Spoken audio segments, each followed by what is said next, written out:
Hermanos, le damos las gracias al Señor y en esta ocasión estaremos hablando de Israel en la tierra de Gosén, en la cual utilizaremos como texto de análisis el libro de Génesis, el capítulo 46, versículos del 1 al 7 y el capítulo 47 del 1 al 12.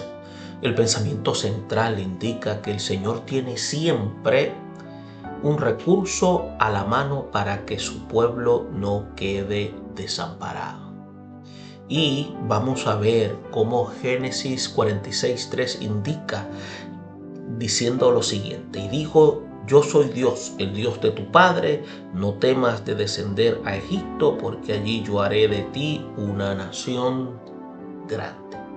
Y vamos a ver una serie de objetivos que queremos identificar a través del análisis bíblico, y es aprender sobre la providencia divina a favor del pueblo divino, cómo confiar los recursos que tenemos y entender los recursos divinos, que entender más allá de los materiales, y querer imitar a José en cuanto a las bondades que brindó a sus familiares. Vamos a hacer lectura de los pasajes e iniciamos en capítulo 46, versículo 1 hasta el 4, que dice: y salió Israel con todo lo que tenía y vino a Beerseba y ofreció sacrificios al Dios de su padre, Isaac. Y habló Dios a Israel en visiones de noche y dijo: Jacob, Jacob. Y él respondió: heme aquí. Y dijo: yo soy Dios, el Dios de tu padre. No temas el descender a Egipto, porque allí yo haré de ti una nación grande. Yo descenderé contigo a Egipto y yo también te haré revolver, y la mano de José cerrará tus ojos. Y en el capítulo 47, versículos 5, 6, 7, 11 y 12 dicen: entonces Faraón habló a José diciendo: tu padre y tus hermanos han venido a ti. La tierra de Egipto delante de ti está. En lo mejor de la tierra haz habitar a tu padre y a tus hermanos. Habiten en tierra de Gosén, y si entiendes que hay entre ellos hombres capaces, por mayorales del ganado mío. También José introdujo a Jacob a su padre y le presentó delante de Faraón, y Jacob bendijo al Faraón. Así José hizo habitar a su padre y a sus hermanos, y le dijo: y les dio posesión en la tierra de Egipto, en lo mejor de la tierra, en la tierra de Remenés, como mandó Faraón. Y alimentaba José a su padre y a sus hermanos y toda la casa de su padre con pan, según el número de sus hijos. Vamos a ver cómo Dios prometió cuidar de los suyos, y vamos a ver cómo Él es fiel en sus promesas y no dejará que su pueblo sea derrotado frente a las adversidades. Vamos a hacer también análisis de cómo es la preparación del viaje. Vamos a ver la llegada a Egipto y cómo José devuelve bien por mal. Como usted y yo sabemos, Romanos 8:28 indica, y sabemos que los que aman a Dios, todas las cosas ayudan a bien, y esto es a los que conforme a su propósito son llamados. Y cualquiera podría calificar las experiencias de José como trágicas, pero Dios tenía, lo que decimos nosotros, un propósito a través de él. Y también podríamos considerar el hambre que azotó a los países cercanos en Egipto como una desgracia. Y sin embargo vemos a Dios que tenía un fin en todo esto. Y cuando los familiares de José se vieron en aprietos, su única esperanza fue recurrir a Egipto en busca de alimento. Entonces, tras un largo y dramático proceso de prueba, los hijos de Jacob descubrieron que su hermano estaba vivo y que Dios lo había elevado a la mejor posición del mundo. La revelación de José a sus hermanos y el recibimiento que les hizo constituyen ser tipo de la manifestación de Jesús a los suyos y aún a los que le traspasaron. También hay una enseñanza profética en el hecho de que José proveyera para su pueblo la mejor parte de Egipto, la tierra de Gosén. Y con este análisis lo que buscamos es lo que se llama reforzar la fe del creyente en cuanto al cuidado que Dios tiene por su pueblo. Y vemos cómo el Señor utilizó todos los medios posibles para librar del hambre y a los desobedientes, los descendientes de Jacob. Y así usa hoy las circunstancias y todos los recursos materiales y celestiales para sustentar a su iglesia en todo. Ahora, si nosotros queremos gozar de los beneficios que el Señor quiere administrarnos, debemos ser atentos, obedientes a la dirección del Espíritu Santo. Y un día Cristo se ha de manifestar en su gloria y nos hará entrar al lugar que nos ha preparado. Y es por eso que cuando analizamos el versículo 1 del capítulo 48, encontramos que es imposible imaginar la emoción que sintió Jacob cuando sus hijos volvieron de Egipto con la increíble noticia de que su hijo estaba vivo. Y mucho mayor debe de haber sido su sorpresa a oír que su hijo no solo estaba bien, sino que era el gobernador general de la gran nación del sur, Egipto. La tercera cosa que conmovió el corazón de este venerable anciano fue ver los carros egipcios que enviaba José para que él y toda su familia fuese trasladada a Egipto. Su reacción inmediata se puede ver en el versículo 28 cuando dice: José, mi hijo, vive todavía. Iré y le veré antes que yo muera. Sin embargo, Jacob no se dejó llevar por sus emociones, salió de Hebrón con todo lo que tenía y vino a Berseba y ofreció sacrificio al Dios de su padre Isaac. Berseba, que daba a unas 24 millas al sur de Hebrón, y se había convertido en un lugar especial de adoración para los patriarcas. Y allí dice que plantó en aquel tiempo pasado Abraham un árbol de tamarisco e invocó el nombre de Jehová Dios. Y allí se le apareció Jehová también a Isaac. Y Jacob llegó allí para ofrecer sacrificios al Dios de su padre. Ahora, ¿por qué se detuvo en Berseba a ofrecer sacrificios a Dios? Quizás lo hiciera para dar gracias a Dios por las noticias acerca de José. Y podía ser también para buscar la dirección de Dios para su traslado a Egipto. O tal vez quería que Dios le confirmara el pacto de sus padres. El patriarca no quiso emprender el viaje a Egipto sin ponerse en comunión con Dios. Y eso es interesante y es un ejemplo para todos los creyentes. Nunca debemos lanzarnos a una empresa para nuestra propia iniciativa. No debemos salir sin la compañía del Señor. Es por eso que en los versículos 2 y 4 que aparecen en el capítulo 46 dice que ante una actitud de fe y devoción como la de Jacob, la respuesta divina no se hizo esperar. Y vemos que Dios está presto a comunicar su voluntad y a sus hijos que confían y esperan en Él. La voluntad del Señor se revela de diferentes formas. Unas veces a través de un ángel, otras veces por medio de apariciones divinas o teofanías. Y también Dios puede usar profetas.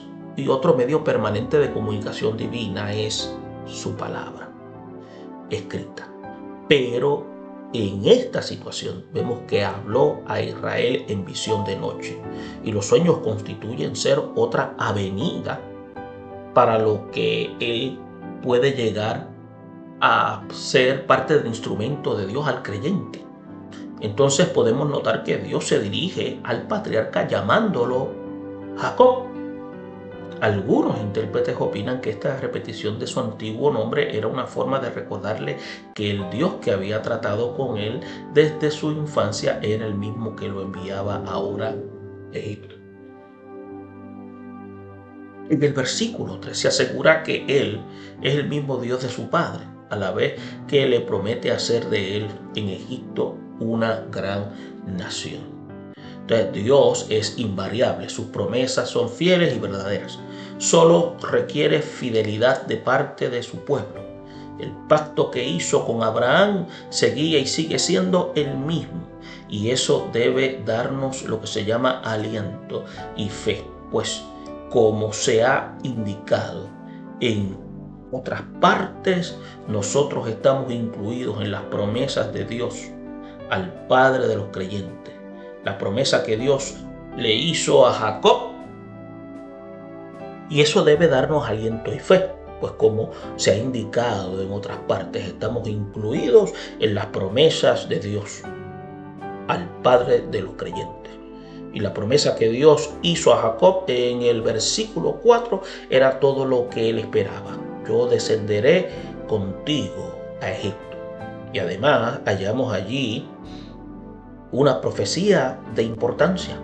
Yo también te haré volver. Esa era una garantía de que Dios no dejaría a la descendencia de Abraham en la tierra de Egipto. Y esto tuvo su cumplimiento en el éxodo de Israel bajo el liderazgo de Moisés. Por eso es que cuando vemos el capítulo 47, versículo 1 al 6, la información de José a Faraón sobre la llegada de sus familiares no era nada nuevo para el rey. Y de acuerdo con lo que el capítulo 45, 16 y 20 dice que fue Faraón quien dio a José toda facilidad para que lo hiciera venir, entiéndase a sus padres. Entonces, lo nuevo en este informe fue que los había colocado ya en la tierra de Gosén. Y esta táctica de José quizás fuera una estrategia para incluir a Faraón a darle las bellas planicies al oriente del delta del río Nilo. Y otra decisión sabia fue tomar a los más jóvenes de sus hermanos para traerlos ante el rey. Algunos piensan que lo hizo para dar la mayor impresión ante el monarca y sus nobles. Y la pregunta de Faraón, ¿cuál es vuestro oficio? Y ellos declararon ser pastores de ovejas. Y ya sabían que esta ocupación no era muy respetada en Egipto, pero esta vez quisieron apegarse a la verdad. Y aprovechando esta audiencia, los 5 varones presentaron una solicitud muy especial. Les rogamos ahora que permitas que habiten tus siervos en la tierra de Gosén. José tenía suficiente autoridad para poner a su padre y sus hermanos donde mejor pareciera. Sin embargo, quería contar con la aprobación pública del rey para que nadie lo criticara de abusar del poder. Hasta en eso nos sirve de ejemplo José, este varón que Dios colocó en la cumbre del poder. Hasta en eso vemos su mano manifestarse. Otra parte es que abrió la puerta para que los hermanos de José fueran capaces, entiéndase, ocuparan puestos importantes en el cuidado y el ganado del rey. Y era de esperarse que por ser hermanos del gobernador, tan sabio y próspero como José, ellos también fueran mayorales eficientes. Por eso que en el versículo 7 del capítulo 47 vemos que hay una notable diferencia entre la visita de los hermanos de José al rey y la de Jacob. La gestión de los 5 varones en el palacio fue más bien para carácter político comercial y fueron a pedirle la tierra de Gosén. En cambio, Jacob, en presencia del monarca egipcio, asumió el papel de profeta y representante de Dios. En otra ocasión, como un encuentro con Esaú, hubiera traído un cuantioso presente, pero ahora lo mejor que podía hacer era echar mano de las bendiciones espirituales. Y no cabe duda de que el anciano patriarca pronunció una oración para bendecir al rey. Nunca se había oído expresiones como esa en un palacio del faraón. Los cristianos también tenemos el deber de orar por los reyes y gobernantes. La Escritura enseña que los que ocupan cargos de autoridad son responsables delante de Dios y necesitan de nuestra oración. Tanto Pedro como Juan, cuando subían al templo, los cristianos no encontramos con personas a quienes les podemos ofrecer lo que tenemos, las bendiciones de Dios. Lo más grande es en este acto de Jacob, y lo más significativo para nosotros es que no se subestimó cuando se encontró ante la presencia del rey, sino que echó mano de la grandeza espiritual que Dios le había concedido. Nosotros también debemos dejar que brille la luz que Dios ha puesto en nuestros corazones cuando estemos en presencia de otros, sin importar su rango o posición social. Usemos siempre nuestra boca para bendecir y honrar a los demás. Cuando vemos en el versículo 11 las bondades de Faraón eran una demostración de un agradecimiento a José, en la cual portan hábil administración del país en medio de la crisis. Y todo eso venía de parte de Dios con el propósito de albergar a su pueblo. Tan pronto como el rey confirmó su ofrecimiento de dar a Jacob y su familia la tierra de Gosén, José procedió a darles posesión. Y es interesante notar cómo destaca el versículo 11 la calidad del sitio en que se estableció la familia de José, en lo mejor de la tierra. Los analistas bíblicos de geografía egipcia indican que esa zona se presta para la irrigación, ya que está al lado de la ramificación del Nilo, antes de desembocar en el mar Mediterráneo. También se sabe que los israelitas convirtieron esta región en una zona muy productiva. En el versículo 11 se le da la tierra de Gosén el nombre de tierra de Ramesés, también en forma anticipada. En otras palabras, y cuando Israel se estableció allí, no se llamaba así. Este nombre se le dio a la ciudad que fue construida por el rey Ramsés II en el tiempo de Moisés, más de los 2 siglos después de los incidentes de esta análisis que estamos haciendo. Y de manera que la tierra de Gosén es la misma de Ramsés, e incluso en ciertos pasajes se denomina Zoán. José sabía que ese era el mejor lugar de toda la tierra egipcia, por lo tanto lo entregó a su familia. En el versículo 2, la actitud de José al dar posesión a sus familiares en Rameses y proveerles todo lo que necesitaban era una demostración más de lo que puede producir el corazón de un hijo de Dios. Él había sido víctima del odio, el maltrato y la perfidia de sus hermanos. Sin embargo, Dios lo había llevado a Egipto para correr a su pueblo en momentos de crisis y tribulación. Esto da a suponer que cada acción bondadosa de José era un golpe más para la conciencia de sus hermanos, quienes probablemente esperaban alguna venganza. Pero él, al contrario, lo que hizo fue colmarlos de favores y misericordias, y al hacerlo así estaba dando cumplimiento a la promesa que Dios le dio a Jacob en Beerseba de hacer de él una gran nación. Y por eso que el método que se usó para administrar las provisiones a la familia de José es una indicación de que hubo un plan de racionamiento para toda la población y según el número de los hijos, pero se puede asegurar que las atenciones de José para los suyos eran motivadas por un verdadero amor hacia ellos. Todo este cuadro de el alojamiento y la alimentación del pueblo de Israel es lo que constituye un tipo de lo que hará Jesús con su iglesia en el cielo. Los 7 años de calamidades en Canaán ilustran el periodo de tribulación que vendrá en el mundo. Y el traslado de Israel a Egipto tipifica el arrebatamiento de la iglesia en el Señor. Y las atenciones y bendiciones que José brindó a su pueblo en Gosén son un anuncio de lo que Jesús tiene preparado para los suyos en la casa de su Padre.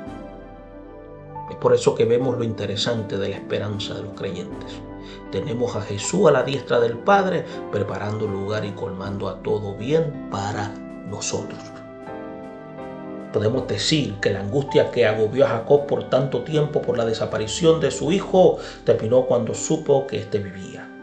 tuvo mayor felicidad al saber que José era gobernador de Egipto y que había hecho arreglos para el traslado de su padre Hebrón en este gran país. Sin embargo, Jacob no dejó que la alegría y las sorprendentes noticias que le trajeron sus hijos afectaran su vida devocional. Así, tomando todo lo que tenía, trasladó a Berseba para adorar allí a Dios y ofrecer sacrificio. Y esto es lo que se llama la actitud, que era la expresión de agradecimiento a Dios por los últimos descubrimientos. Y otros piensan lo que deseaban era ponerse en comunión con Dios para revelar su voluntad en cuanto a ese viaje a Egipto. El Señor se agradó del empeño de su siervo Jacob y le pareció necesario manifestarse en la vida de éste para asegurarle que iría bien en Egipto y que haría de él una nación y que lo haría volver a la tierra de Canaán a su debido tiempo. Y después de recibir la autorización divina, se trasladó a Egipto, donde fue recibido por Faraón y socorrido por José. Y con el acto de bendecir, Jacob enseña que el creyente siempre cuenta con recursos espirituales que pueden compartir con otros. La ubicación del pueblo de Israel en la tierra de Gosén o Ramsés y sus consecuentes sostenimiento por José es un cuadro profético en la cual tipifica el traslado de la iglesia ante los 7 años de tribulación y la provisión que Jesús ha hecho en la casa de su Padre para todos los que son suyos.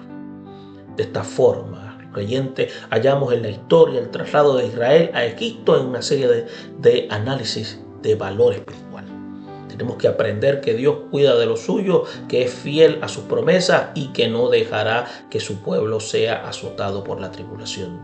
Excepto que Egipto se convirtió en un lugar de cautiverio para el pueblo de Israel, pero de allí también lo sacó el Señor con mano fuerte y brazo extendido. Las bendiciones que fueron provistas al pueblo de Dios en Ramesés nos aseguran que el Señor siempre dará lo mejor a los que esperan en Él. Bendiciones. Le damos las gracias